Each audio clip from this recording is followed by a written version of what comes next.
What up, bro? What is happening, man? How we doing? I'm good. Can you hear me? I can. Fantastic. Right over your jamming music. Well, let me lower this down a little bit. That's usually my try to keep me composed while I get everything situated here. Yeah, no worries, man. Do your thing. So, are you as far as the U.S. Disc Jockey Network? I mean, are you and Casey basically running this together, or is this mostly Casey? You know how it's like you got the president that kind of runs the country, but it's really his cabinet that makes the decisions. That's great.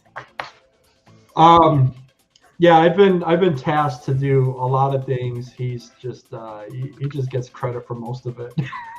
That's hilarious, man. But So, as far as this, I mean, is this basically a weekly or yeah, weekly? yeah, it's weekly. Last week we were supposed to have DJ Qbert, and what happened with Q was he's in Japan. He was doing he was judging the DMC battle, and I guess his clock got screwed up or something. I don't know. He was a wreck, and he didn't make it. So I wound up getting Pumpin' Pete, which was another DMC Chicago champion from 1990 and 1991. Oh wow! And, yeah, so he's also one of those DJs that you'll always see at like all these house fests, like the Cicero Berwyn House Fest. He's always there. A great guy, real talented DJ, down to earth. I think he doesn't live too far from you. Oh, nice. So he owns actually a hair salon, which never in a million years would I ever think that. You just never know, for sure. Is this polo too casual or is this good? Dude, I'm wearing a T-shirt. This is hilarious. I'm not used to giving these things dressed down, man. Normally I'm in a suits. Dude, as long as you got pants on, I really, right. Don't get up unexpectedly. Right, exactly. Well, I got a standing desk, so we're good there. I have a standing desk. I'll probably go about 35 to 45 minutes on this, man. That's fine. I cut a lot out, but I'll kind of workshop it. That way I can explain it.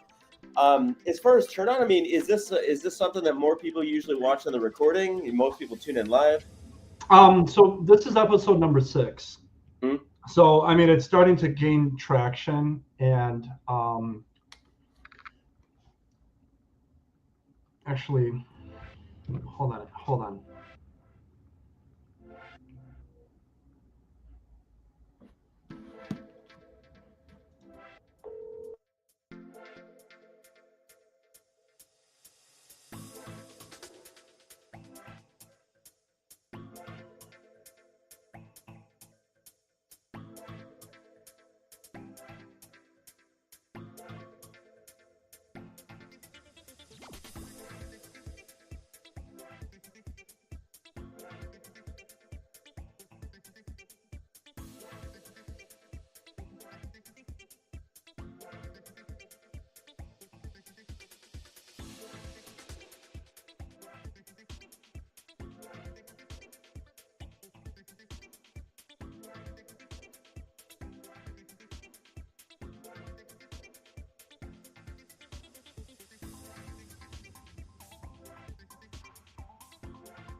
What is up, everybody? Welcome. Alan, can you hear me? Yes, sir. Loud and clear. Fantastic. Well, welcome to episode 6 of the United States Disc Jockey Network weekly podcast where DJs come together to learn, grow, and get inspired. Today's episode is titled AI, the best employee not on payroll, which is great because who likes to pay employees, right? But we're joined today by actually a powerhouse in in marketing strategy, Alan Stern, ladies and gentlemen. Wow, you got the sound effect. We're fancy here. We're fancy. Great.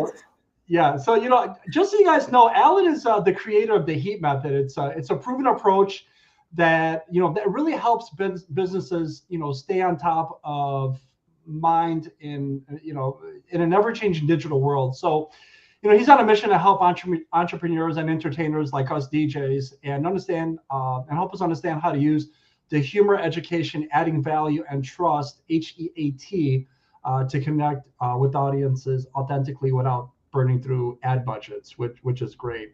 So yeah, in today's conversation with Alan, what I'd like to do is explore how AI can become your secret marketing teammate, working 24/7 to help you stay consistent, creative, connected, all the while staying true to your brand personality. Now, just a side note, I met Alan a little over a year ago at another seminar that I was invited to go to, and I was blown away, honestly, by Alan.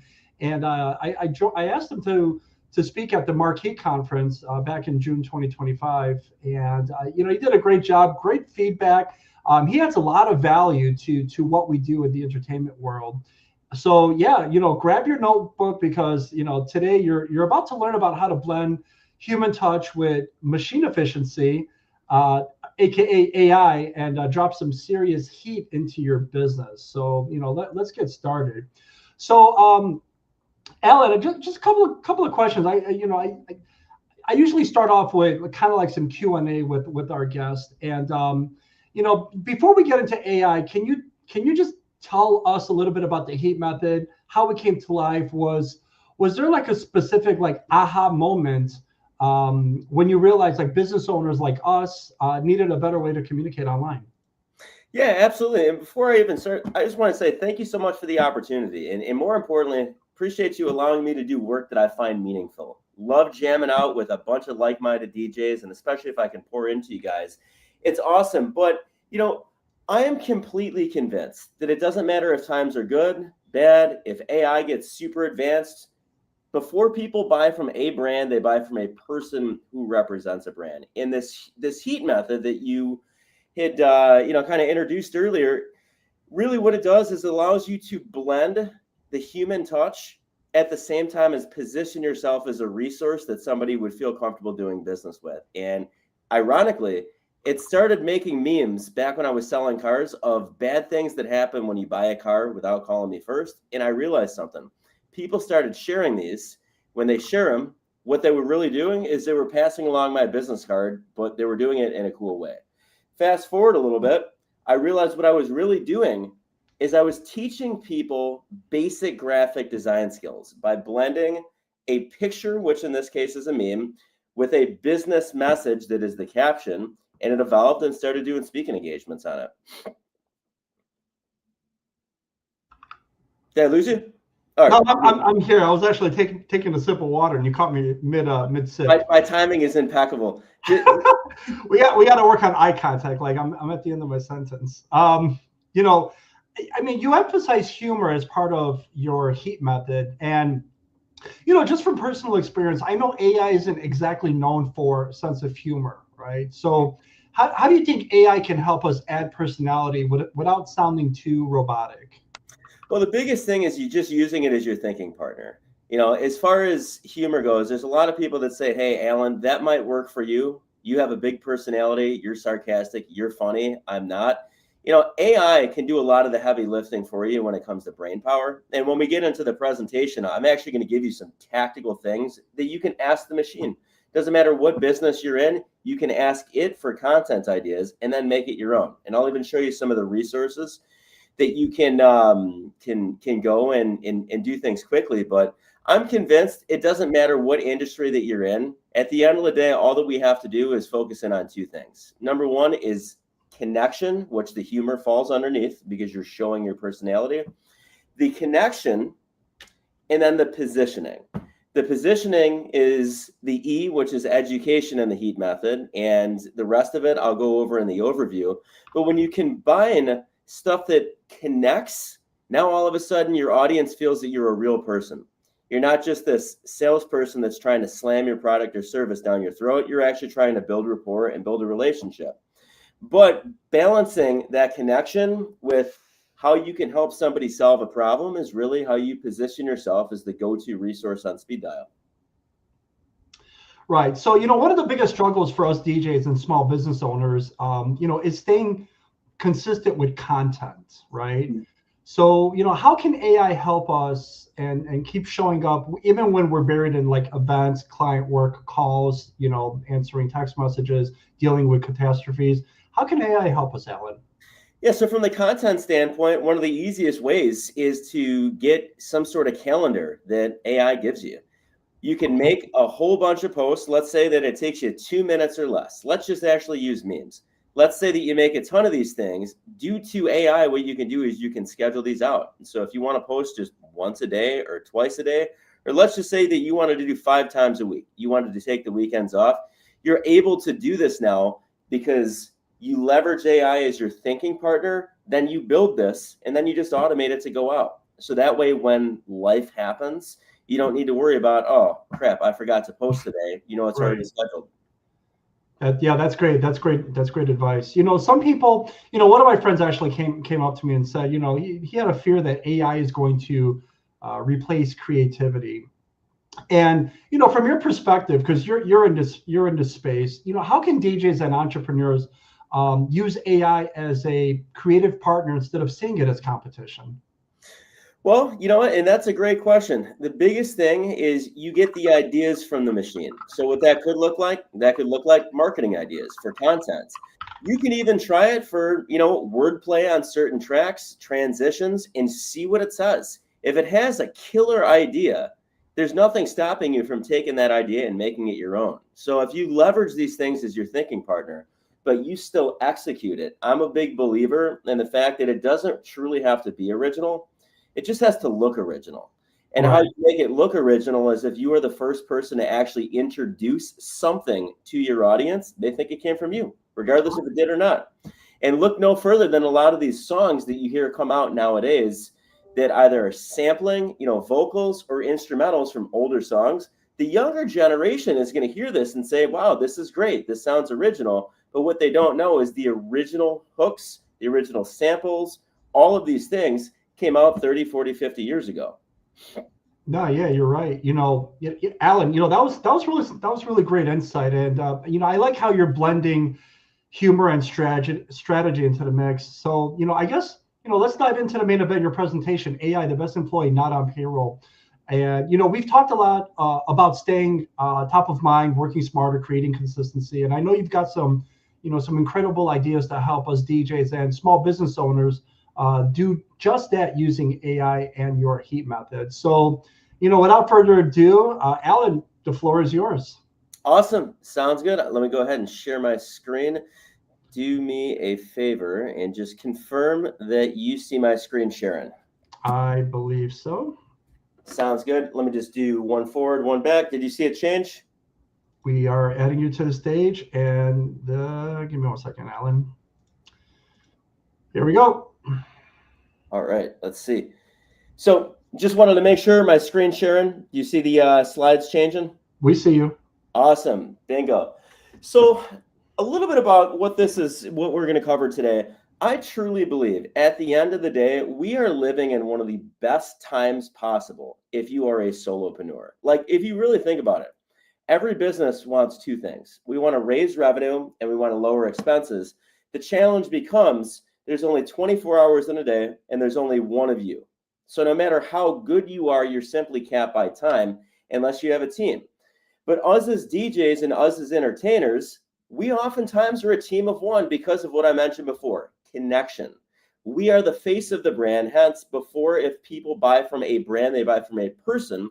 So what I'm going to do in the next 30 to 45 minutes is I'm going to share with you how to leverage AI as the best employee that's not on payroll to do a handful of things.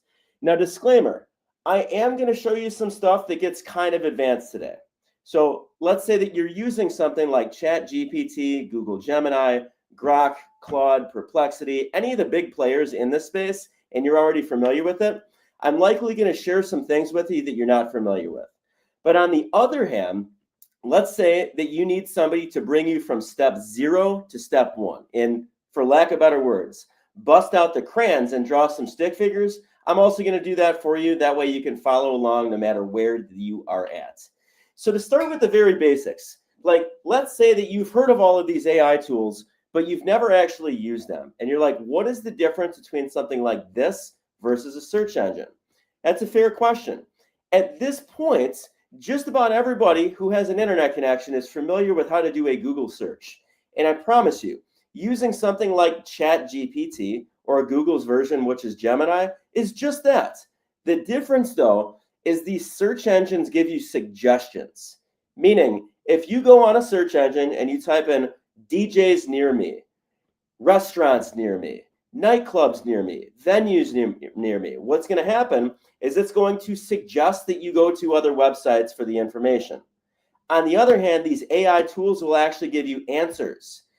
Outside of answers, you can have dialogue with it and basically have a conversation, which is why it's called ChatGPT.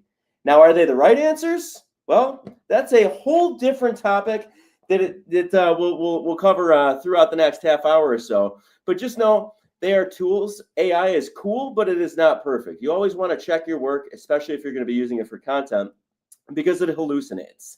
And if you're not familiar with the term hallucination in AI, it basically means it gets things wrong. Now, we are in an interesting time where it seems to be half of the world is scared of AI and the other half is embracing it. But for the remainder of this overview, I just ask that you suspend your belief of AI, whatever it is, good or bad, and look at it like this. It's truly not you against the machine. That's not what it's about. It's you harnessing the power of the machine so that you can do more with less. Hence, if you are a team of one, how you can leverage this thing is the best employee that's not on payroll. And you could use this for several things, which we are going to cover today. To give you a condensed version of what we're going to cover, here's what it is. It's going to be broken down into 4 sections today, where the first thing that we're going to cover right out of the gates is how to use this to build your personal brand. How you can fight off the machines truly is by working on your personal brand, because this is how you become a market of one.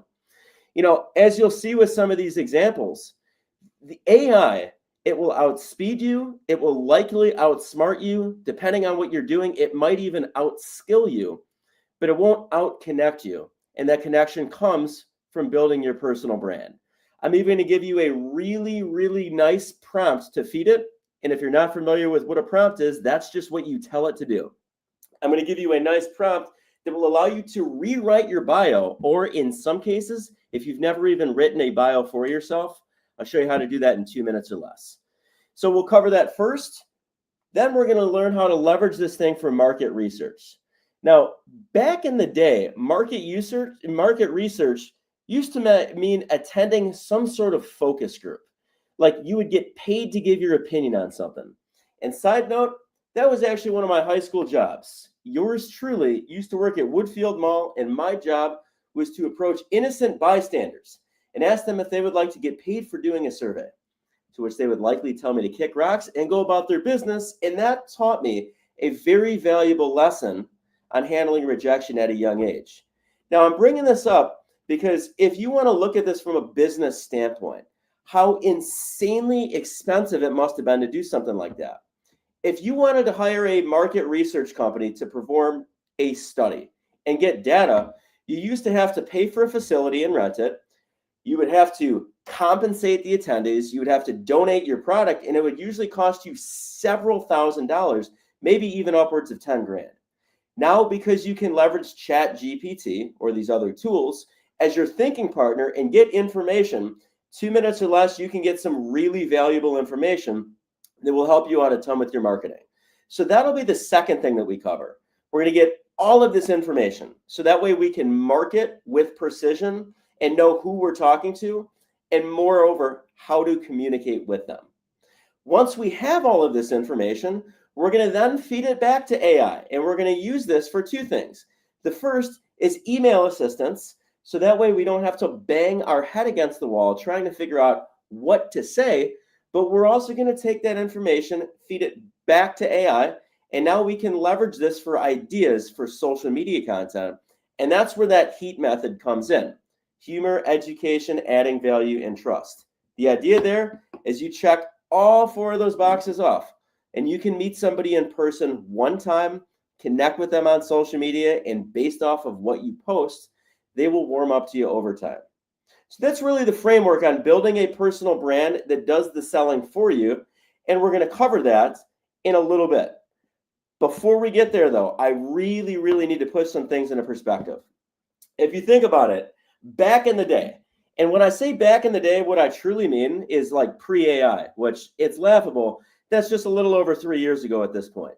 Back in the day, we used to say, the robots are coming for us. The robots are coming for your job. The reality is they're not, they are here.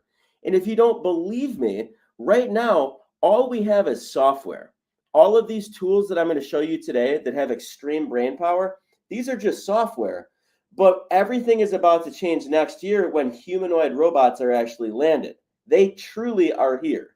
So I wanted to put something into perspective on how fast this is evolving, because things in the history of the world have never moved this fast. The scary part is they'll also never move this slow again. Now, a few weeks ago, there was an ad that showed up on my Facebook newsfeed. And some of you guys watching this may be familiar with this company called Mind Valley. If you're not familiar with them, they are huge in the professional development space. Like, I think their Instagram audience is 2 million plus people. So a massive audience. And what they were doing is they were running an ad for an AI summit that was virtual. And the guy who ran this ad talked about something called the cost to power ratio and what that is doing from a trajectory standpoint. Now, if you're like, Alan, what is this cost to power ratio? It is the amount of smartness and efficiency for the dollar that AI gives you. The amount of smartness, if that's even a word, and efficiency for the dollar. That number is doubling every 3.3 months. So to put some perspective on this, assuming ChatGPT came out right now, like literally right now, the clock starts, in about a year, what will happen is it will have grown to about 16 times the cost to power ratio of what it once was. Now, 16x is not really a scary number, but where things get interesting is when we go in year 2, 3, 4, and 5. By the end of year 2, that goes to 256 times what it originally was.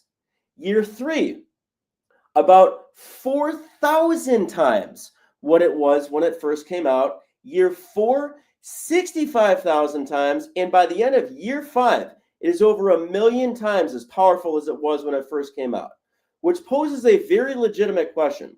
What is the world going to look like in a few years? I have no idea. I don't think anybody has the crystal ball. But I'll tell you what, I've already started saying please and thank you to ChatGPT, because in the event that this thing does have a mood swing and it goes full Terminator, I would like it to say, you know what? That Allen guy was nice. He never typed in all caps. He never used more than one exclamation point. At least these are the lies that I tell myself. But anyways, things have never moved this fast in the history of the world, and they are not slowing down anytime soon. So think of it like this. Everything that I'm going to share with you is a tool, and we all have access to the same tools, but not the same presence. Really hear me when I say that. We all have access to the same tools, but not the same presence. And that presence is your personal brand, which is why section 1 of this is going to do a deep dive on how to work on it. Now, if you're anything like me, you've casually heard the term personal brand thrown around in multiple stages of your life. Everybody has. But if you're anything like me, you also have probably never looked up the definition of what it is. So according to AI, if you were to go online and type in what is a personal brand, here's what you'd see. A personal brand is the unique combination of skills, experiences, values, and qualities that you present to the world, shaping how others perceive you and your professional identity. All that I want you to get out of this, my spin of this, truly, is that your personal brand is what people say about you when you're not in the room. Your personal brand is emotional language. It is the feeling that is attached to your name. It's your reputation. And your personal brand can't be replicated because it is based off of you. Now, everybody has one of these. Most people have never actually spent the time to work on it. And what's interesting is your personal brand will either attract people towards you or it will repel people away from you. And you can figure it out and define it in about 2 minutes. If you want to make the most out of this today, I would encourage you to take the next 30 seconds to a minute and do this exercise. If you want to define your personal brand, all that you have to do is ask yourself 2 questions. And that is, number 1, who do you want to be known as? What are some adjectives that you would want somebody to use to describe you? They can range from helpful, entertaining, resourceful, charismatic, authentic, innovative, hilarious, sarcastic. Like, how would you want somebody to describe you after they met you one time? Knowing that is extremely important, and it's going to make you a lot easier to refer. I should say. So once you define who you want to be known as, which I encourage you to take the next 15, 20 seconds and just write something down. Doesn't have to be perfect, just should really be done. Once you figure out who you want to be known as, the second question is, what do you want to be known for?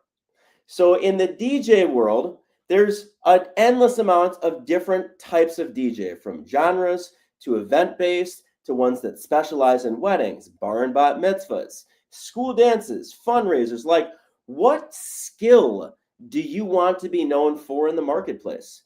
Do you want to be known for problem solving, for emceeing, for adding a ton of value and specializing in X, Y, and Z type of event? Who do you want to be known as? And what do you want to be known for? Take the next 30 seconds or so, just write down a couple things that come to mind. They don't need to be perfect, but I promise you, if you actually do this, it's going to help you out a lot when it comes to defining your market. When it comes to communicating who you are and how you can help somebody, this will help out a ton. So once you have both of these down, the who and the what, now you just got to figure out the how. And the how is, what am I going to do to get the word out? The best part about social media is over half of the world's population has a free account on either Facebook, Instagram, or LinkedIn. So you can reach just about anybody in your market in one of 2 ways, either organic content or running an ad that is targeted towards X, Y, and Z audience. So once you figure that out, what's great is you can leverage AI to either rewrite your bio or make one in the first place. Now, I want to pause here for a second and give you a little disclaimer on AI. The one that we're going to be using for this is ChatGPT. You can do this on the majority of these. So if you're like, hey, I don't really like ChatGPT, I like Grok, or I like Claude, or Copilot, or Perplexity, or Gemini, or any of the big players in the space, try everything that I'm telling you on one of those. Just let me know which one you like better. However, the one thing that they all have in common is the fact that they are only as good as what you tell it to do, which means if you give, in this case, ChatGPT a lame generic prompt, in return, it will give you a lame generic answer. So instead of me just saying, write a bio, I'm going to give it some serious parameters. I'm going to give it a whale of a prompt here. Now, you are welcome to screenshot this, or if you're watching this live, you're welcome to take a picture of it. But the thing is, even if you take a picture or screenshot this, you still have to manually type this in, which is exhausting. Which is why if you stick around to the end, I'm going to hook you up with a QR code to go and get this exact prompt, because there's also a second part to this where there's questions that you answer, And then, as you see in the middle, it will say, relay the message of who you serve, problems that you solve, and it should be clear and concise. So once I do this and I answer the questions, what I would do is I would copy and paste this into ChatGPT, and here's what would happen. You would see it go to work, and you would see in about 30 seconds, it writes a bio for me. Pretty crazy if you've never seen this before. Now, once this is done, let's say that you don't like it. You can have a dialogue with it and you can say, give me another variation of this. Or you can say, swap out this section or add this. Get rid of this and replace it with this. Like, you can modify it and do endless amount of variations. So once you have something like this, if you've never actually created any sort of electronic press kit, or you've never even written a bio for LinkedIn or for Facebook or Instagram, this is a great way to get started. And you can do this all on the free account of ChatGPT. Now, what would you want to do with this? A few things. Immediately, just update your social media. Update your Facebook and Instagram bio. You might need to shorten it a little bit. For sure, do your LinkedIn, especially if you want to go for corporate events. But if you wanted to go the extra mile and really personalize this, what I would encourage you to do is create a welcome video. You can basically film yourself talking and just give the highlights of that bio. Hey, what's up, everybody? It's Alan Stern. I know you know me as a DJ, but I wanted to share a little bit about who I am, how I can help, and ultimately what I'd like to be known for in the marketplace. Now you have a personalized video that you can pin to your social media. But let's say that you're like, Alan, you know what? I'm not comfortable being on video.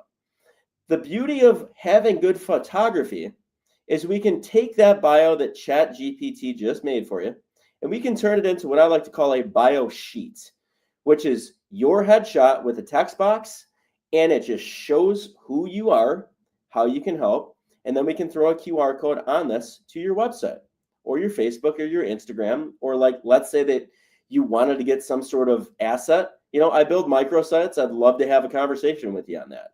So all of these do-it-yourself hacks, truly pre-AI, you would have to hire a copywriter or do something yourself, which would take all kinds of time. Now you're leveraging the machine for a rough draft, and then you're just making it your own. So from here on out, we're going to dive more into the tactical aspect of this, and we're going to go over how we can position ourselves in the marketplace as the trusted resource. Now, the term trusted resource is something that pretty much everybody has heard, but I want to actually throw my own spin on this because I didn't coin this term. I believe it was Tony Robbins that did. Being the trusted resource is amazing. However, that only works assuming people feel comfortable reaching out to you. So my spin on that is becoming the approachable authority, which is why I'm a huge fan of using humor in my marketing. I'll show you a few ways to do that later on.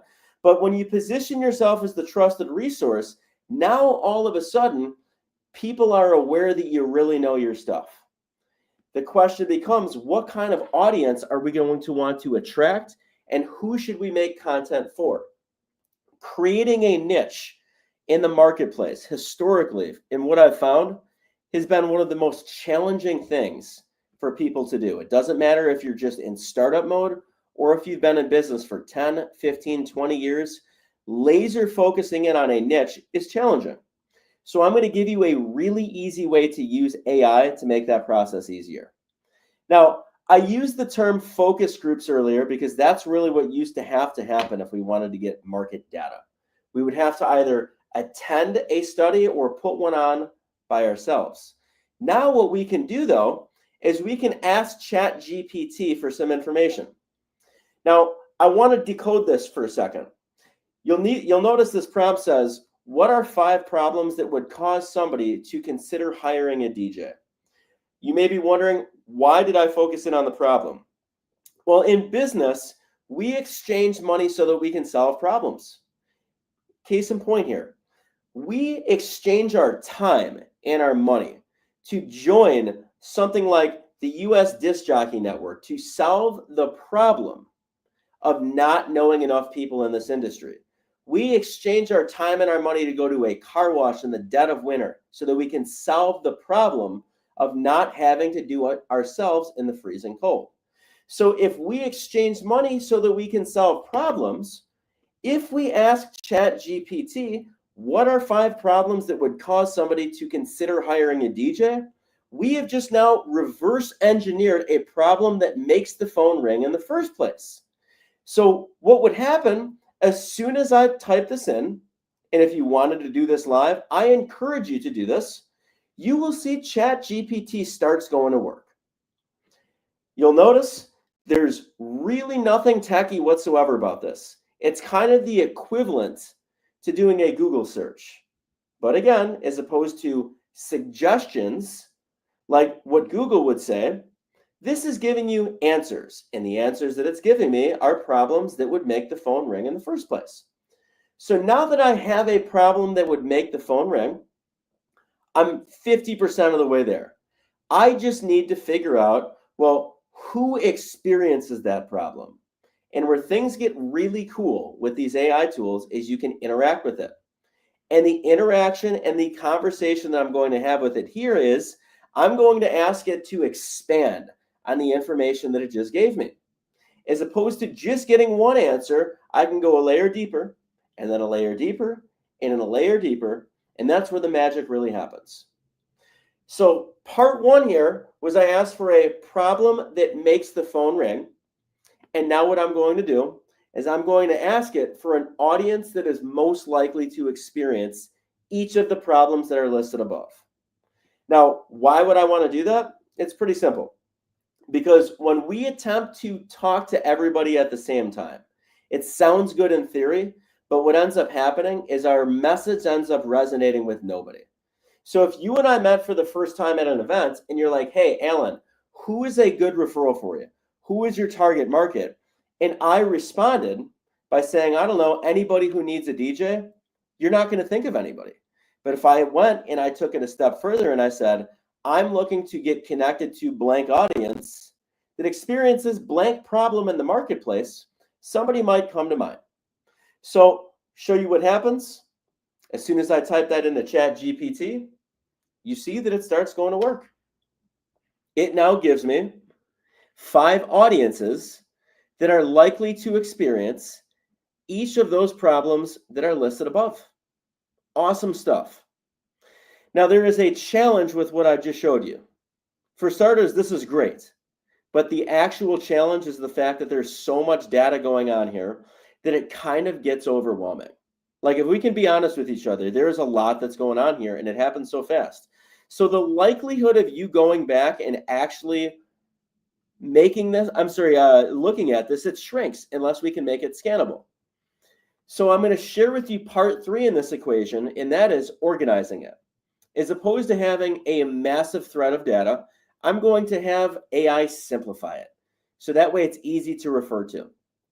And what I'm going to tell it to do, step 3 in the sequence, is I'm going to tell it to take the above 2 threads and put them into table format.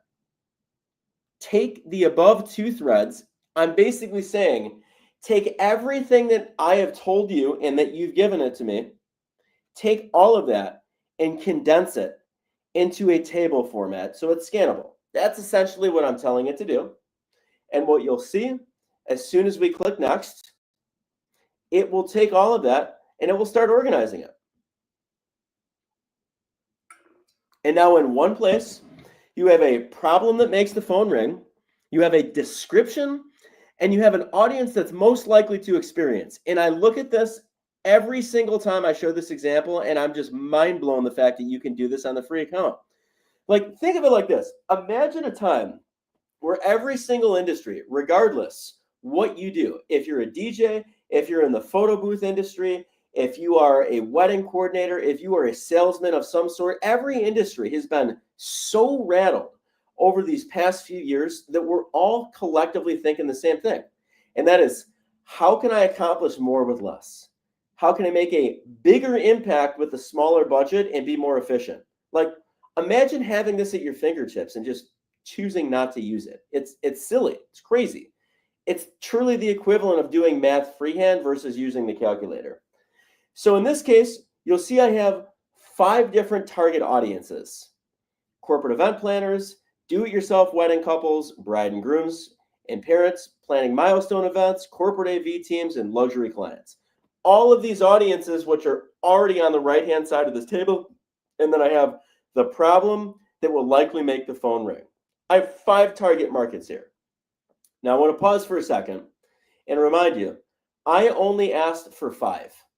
For the sake of simplicity, I wanted to keep this very easy to refer to. If you wanted to ask for 10, 15, 20, 50, there's nothing stopping you.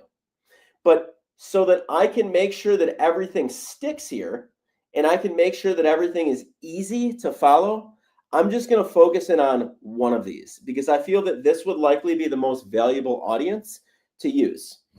And that audience is corporate event planners or small business owners who experience the problem of low energy or awkward silence at events. This would be my target customer. So in that example that I used, if you and I met for the first time at an event and you said, Alan, who can I connect you with? If I responded and said anybody who needs a DJ, you're not going to think of anybody. But if I specifically said a good referral for me is somebody who is a corporate event planner who has experienced the problem of low energy or awkward silence at their events, now somebody might come to mind. And that allows me to market with precision, which is going to come in handy for this next part. When we transfer into either email or social media content, we can do 2 things. When we have a clear audience in mind, what happens is we broadcast our content to the world. Whether it's social media, a speaking engagement like this, a networking event, whatever it is. When we have focused messaging, our prospects hear it and they say, wow, you know what? This applies to me. This isn't grouped into the noise category. This is a helpful tidbit. If we are able to essentially enter a conversation that is already going on inside of our prospect's head, they feel understood. And when they feel understood, what do? We create a connection. But at the same time, we position ourselves as somebody who can help them. So when it comes to making content, which we're going to cover in a little bit, our audience says, hey, this applies to me. But what we actually do, the science, the magic behind this, is we imply, hey, if you are somebody who is experiencing this, let's talk. If you're a corporate event planner that has experienced awkward silence at your event, well, I understand you, and I specialize in making sure that that doesn't happen. So now what do? You position yourself as somebody who can help, but you also connect because they feel like you understand them. So moving into part 3, we have all of this data now. We have a target customer that experiences a certain problem in the market. So what we can do is we can leverage this for email assistance. Now again, ChatGPT is only as good as what you tell it to do. So if I ask it, write an email to do this, and that's all I tell it to do, it will likely give me a lame generic answer. But if I feed it a massive prompt like you see here, and I give it parameters, and I give it a specific set of guidelines, the likelihood of this actually sounding like a human versus a robot, it shoots to the roof. Now you might be saying, Alan, this is a really long prompt. Did you come up with all of this yourself? The cool part about this, you can ask ChatGPT what you should ask it. You heard that correctly. You can ask AI what you should ask AI so that you can get the best desired results. It's kind of underwhelming. So how did I come up with this? I asked ChatGPT what example I should use for a workshop presentation that I'm doing right now, and the best email example it gave me was this. So as you see, there's no sense in reading all of this, but it's a pretty elaborate prompt that I just fed it. I'm asking it to write a professional and friendly follow-up email to a corporate event planner who recently experienced a problem, offer a solution, and position the DJ as a behind-the-scenes asset. So when I do all of this, you'll see that it comes up with a pretty good email. And I'll go ahead and read this. Hi, first name. I know how tricky it can be to strike the right balance between a company event at a company event, especially when the crowd is a mix of departments, personalities, and expectations. Creating energy without overdoing it is no small task. That's where the right DJ makes all of the difference. I specialize in setting the tone without taking center stage, from managing smooth transitions to eliminating awkward silences between speech or activities. My job is to keep the energy flowing in a subtle, professional way, whether or not there's a dance floor involved. If you're open to it, I'd love to connect and explore how we can elevate the vibe at your next event without stepping on the brand or the agenda. Sounds pretty good until you notice a couple things. And I'm really, really, really hoping that you actually take this and run with it. The dead giveaway that you used AI to write something is right here. This big hyphen, this big dash. They call it an M dash or an M pause. That's the technical term for it. Now, I didn't even know, as a matter of fact, I knew that this existed because I've seen it in books. I wouldn't even know what key to press on the keyboard to make this. Yet, now all of a sudden, because AI has gained as much traction as it has, you see this everywhere. So that's a great indicator that somebody used AI to write something. So always ask it for a variation without that, unless you just want to use it. So once you have an email, or once you have something, and in this case, that something is an email, you can ask it for variations. The example that I used here was a follow-up email, but I'm going to give you a handful of other use cases just in case you want to take this and run with this. You can do a post-event thank you email. So right after the event is done, a couple days later, you want to send a thank you email. This could work out. You can use an email campaign for holiday party season.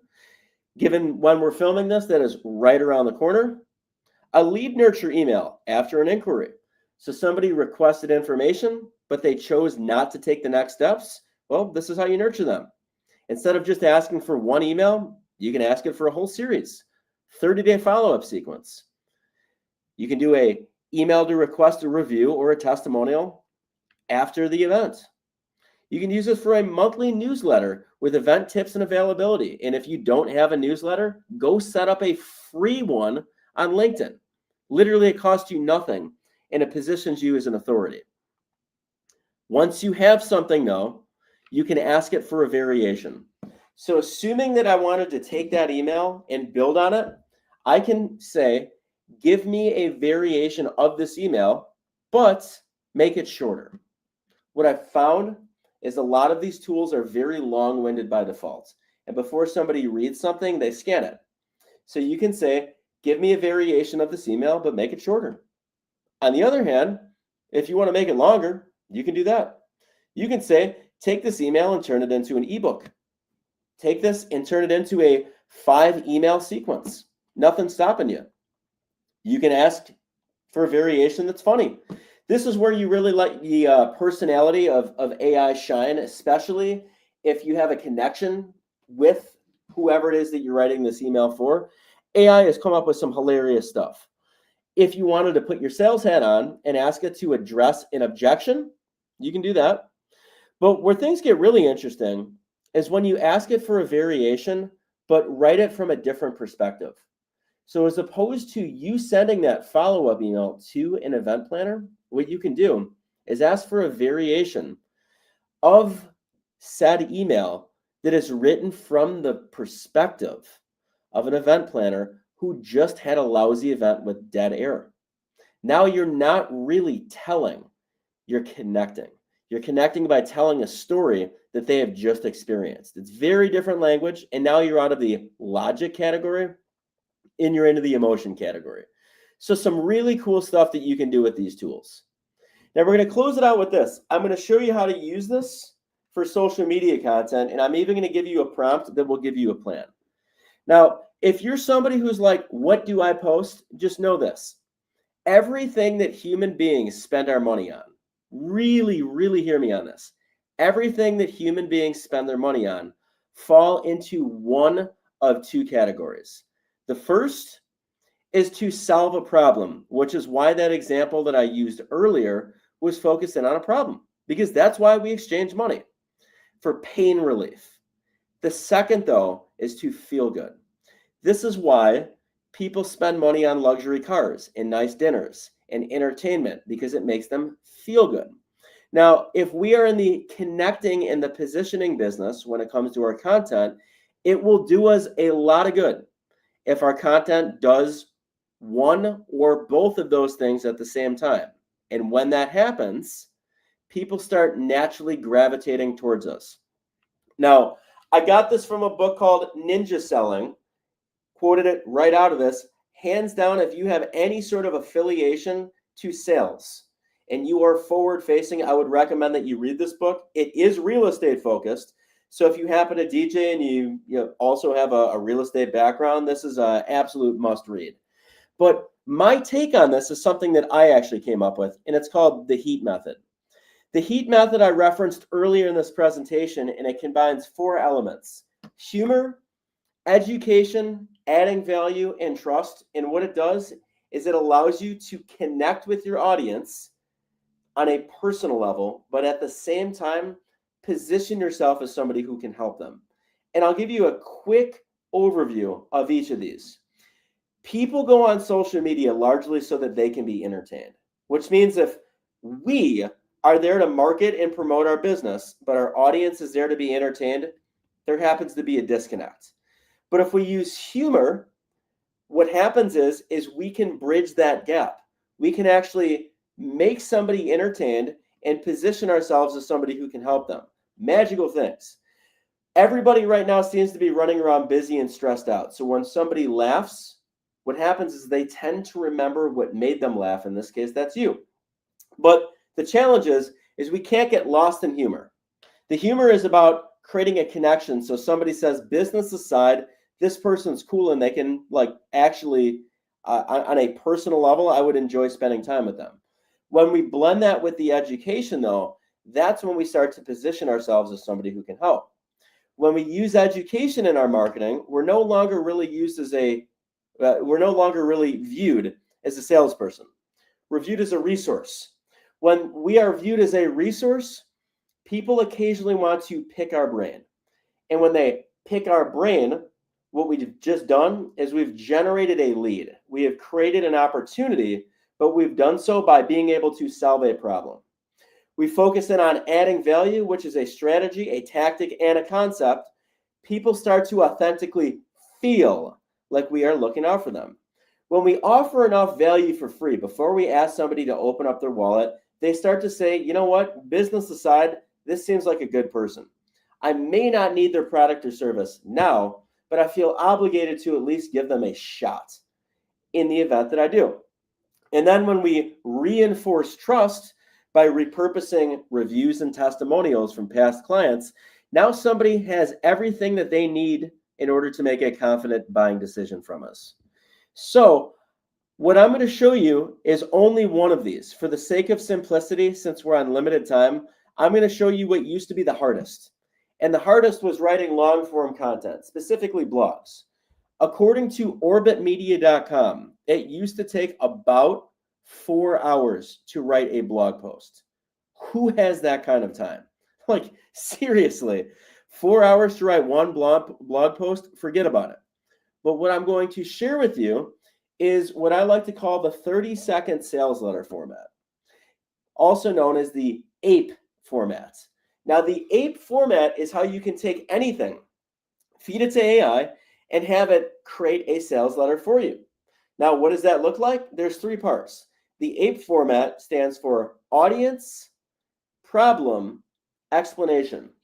You feed AI all of that, and it has everything that it needs to now create a sales letter for you. So what that would look like is the prompt would go something like this. Create an article for blank audience who may be experiencing the problem of blank, explaining why they should blank. Audience, problem, explanation. So going back to our data table that we created, what I would say using the APE format is create an article to an audience of corporate event planners who don't want to experience the problem of awkward silence at their events, explaining why it's important to hire the right DJ. Who is the right DJ? That's you, which is why you're putting out content like this. So when we use the ape format and feed it to ChatGPT, here's what happens.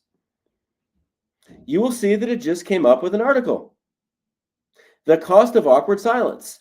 Why hiring the right DJ matters for corporate events.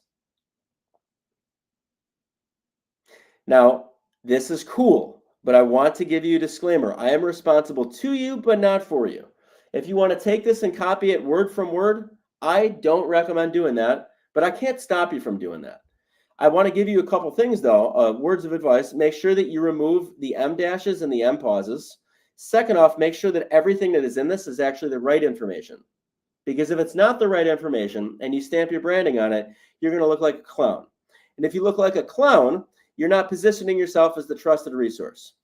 The second thing, though, is make sure that you read it, because in the event that everything is right and it doesn't sound like you, let's say that you're somebody that has a little bit more of a relaxed personality, you're a little bit more casual. Maybe you appear online where you talk a lot of slang. Let's say that you have an article written for you by AI, and it looks like a Harvard professor wrote it. People are going to realize that it's not you. So make sure that this somewhat sounds like you. Use AI for the ideas and then make it your own. Where would you post something like this? I would recommend starting a LinkedIn newsletter. It's free. If you don't know how to do that, stick around to the end. I'm going to show you a way that you can figure out how to do it. But that's a great, easy way to do it. Think of it like this, though. Education works so well because when you sell, you break rapport. When you sell, it is your idea. You are cramming your product or service down your prospect's throat. Whether you like it or not, whether you realize it or not, that's what's happening. So when you sell, you break rapport, but when you educate, you build it. You build it because it becomes their idea to engage. That example that I used earlier about what happens when you have the right content, somebody sees it and they say, wow, this applies to me. But what you really do is you imply, if you are the kind of person that is experiencing blank, well, let's talk. It then becomes their idea to engage with you when you use education in your marketing. Now, you might be wondering, Alan, all of this sounds great, but can you just give me like some sort of plan? I can. The reality, though, is I'm just going to share with you what I would do anyways. Like, even if you were one of my clients and you said, Alan, give me a content calendar, this is what I'm going to do. So I might as well just be generous and give it to you anyways. If you want to get a 30-day social media content calendar, all that you have to do is feed ChatGPT this prompt. And what's going to end up happening is it will indeed give you a 30-day calendar. What I'm going to tell it to do, though, is I don't want it to give me a generic content calendar. What I'd like it to do is I'd like it to give me one that would resonate with a target audience. So the prompt that I'm going to feed it is, give me a 30-day social media content calendar for a DJ to use that would resonate with an audience of corporate event planners who don't want to experience the problem of awkward silence at their events. And then here's what's going to happen. You'll see it starts going to work. You can do this with any sort of educational tidbits as well.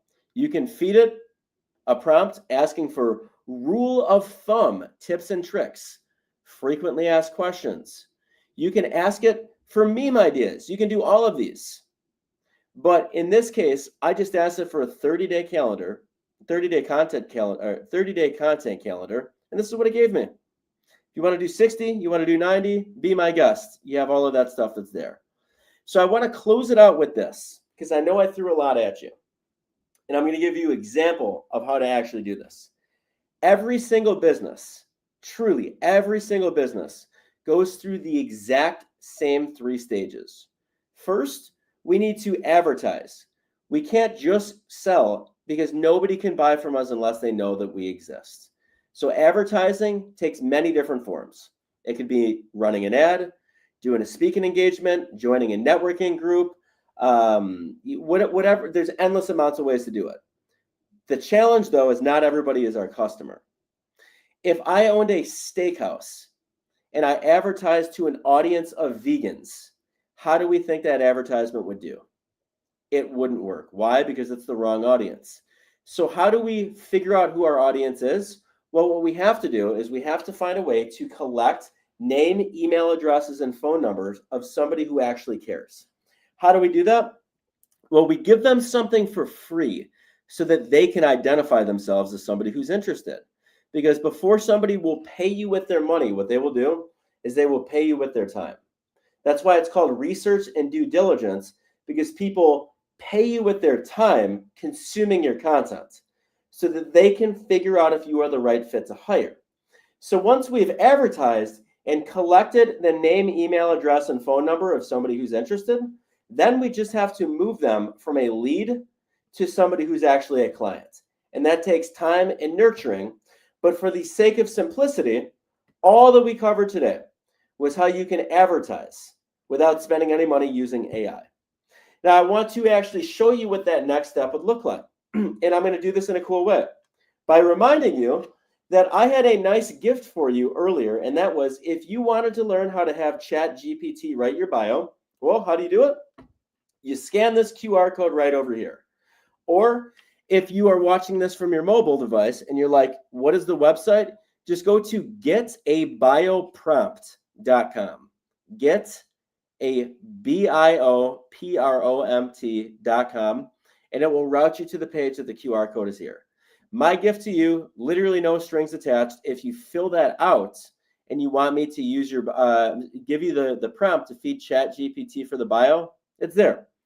So scan the QR code, fill out the form, let me know where to send it. So once you fill that out, what happens is I now have your information. What am I going to do with it? Well, you're going to receive my emails. Congratulations. But what I'd like to do is I'd like to give you an opportunity, if you want to get good at everything that I just mentioned, just give you an opportunity to learn. What I did is I put something together for you called the AI Marketing Crash Course. This is short and to the point. This is just 3 one-hour modules showing you, walking you through everything that I just showed you today, but at a much, much, much deeper level. That way, it's done with you with workbooks, and I can actually show you step 0, step 1, step 2, step 3. Only had limited amount of time today. This you can do at your own pace. So a glimpse of what we'll cover is I'm going to show you the 3-step target customer mastery program.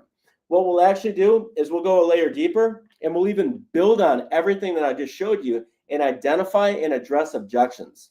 That way you can put on your sales hat and you know what somebody might say before they say it. From there, we'll take all of that data. I'm going to give you some prompts that you can copy and paste back into AI. So now you can take this, you can set up a LinkedIn newsletter, and you have a 30-second framework. The LinkedIn newsletter is one of the most powerful things that I've ever seen. Truly. If you have a free account on LinkedIn and you're not using this, this is the most important thing that you can do right after this call, because this will one time go out to every single person that you are connected to on LinkedIn, which means if you have 1, 2, 5, 10,000 followers, the first one of these that you post, every single person that you are connected with will get a notification, and it will ask them if they want to subscribe to it. But the idea is this is all about positioning, because the masses of the world post, but thought leaders publish. This is a publication, and it positions you as a thought leader. So we'll go over that.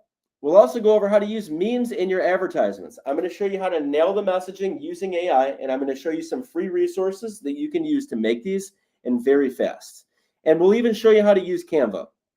All of this you can do on the free account of ChatGPT. You can do in the free account of Canva. There's literally, outside of the education here, this is what you can do to make a big impact with your marketing on a small budget. And if you're like, Alan, I'm a slow learner, I got you covered. I have the AI Marketing Crash Course workbook. So you literally got everything here that you need for done with you. So if you're interested, here's the domain to check it out for the price of a steak dinner. Might cost you a little bit, but it will make you a ton. You now really have everything that you need to know on how you can leverage AI as the best employee that's not on payroll. So my only ask is that if you found value out of all of this, take it and run with it, because there's a very, very good chance that your competition is not watching stuff like this, and your competition is likely not forward thinking.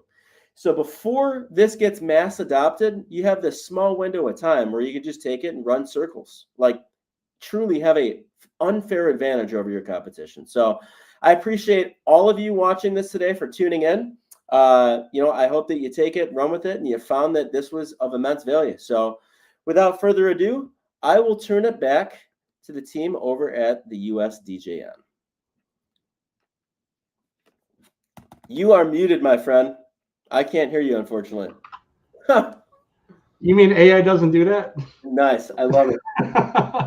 Alan, that was incredible. You just showed us how, AI can be your hardest working employee we'll ever have, and it doesn't even take a paycheck. So, right. I also liked your HEAT method, humor, education, adding value and trust, which, blends really perfect with what we do as DJs and entrepreneurs. So, big thank you for sharing your wisdom today, Alan. And to everyone listening, start using AI to save time, stay creative, and keep your marketing hot. So this is Rob from United States Disc Jockey Network. Until next time, keep learning, keep growing, and keep bringing the heat. Saw what I did there? I love it. Keep dropping the heat. Before we wrap up, just a quick reminder to all our USDJN members. Next Tuesday, we're going to be live at Adobe Gillas. Let me go ahead and throw that up there really quick. So we got Cuber coming in. He's going to be demoing the brand new Reloop RP7 turntable, and we got Baseballs coming in. They're going to showcase their latest column array, the Sublime 8. Be there by 6 o'clock for networking, tacos, margaritas, and you guys get a chance to get an opening set from DJ Don Carlo, who's our two-time Marquee Show DJ of the Year champion. Before Cuber takes the stage. So you definitely don't want to miss this one. We're definitely going to see you next week, Tuesday, 6 o'clock, Adobe Gillas in Rosemont. Again, this is Rob with the USDJN Network. Until next time, keep learning, keep growing, and keep bringing the heat.